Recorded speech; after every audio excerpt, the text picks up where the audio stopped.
Numero sa mga kabataan nga natapikan sang COVID-19 kag na-admit sa mga ospital sa Iloilo City. Naglabot na sa 17 vaccination sites sa syudad ginbuksan para sa walk-ins. Si Zen Kilantang nakatutok.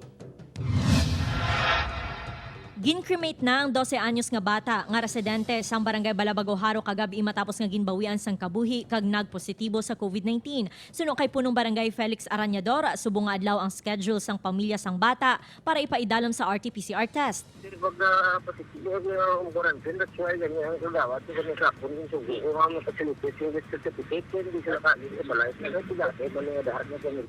Talalupang doon nga madamo na sang kabataan nga nagagwa sa ilang mga balay. Ang iban, wala pa nagasuksok sang face mask. Sa datos ng City Health Office, may 17 na ka mga kabataan nga natapikan sang COVID-19 kag admitted na sa mga ospital sa syudad. Ang pinakabata nga nalatnan amo ang 1-year-old baby. Si Manang Maribeth nagakabalaka para sa iya duha ka apo. Gani ginasiguro sini nga mabaskog ang ilang immune system. Ginabantayan ko, kagiway ko sa gawa, ginapagwa.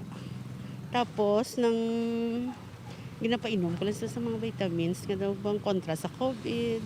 Ginmando na ni City Mayor Jerry Tranyas sa City Population Office nga listahon ang mga kabataan nga nagaedad 12 to 17 anyos para handaan ang pagpangbakuna sa ila. Suno sa alkalde, kinahanglan nga irehistro sa mga ginikanan ng ilang mga bata sa barangay.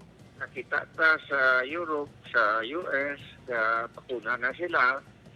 Nabatian ta naman si Secretary Galvez na nag-ambal siya nga end of November masugod na para sa kabataan, no?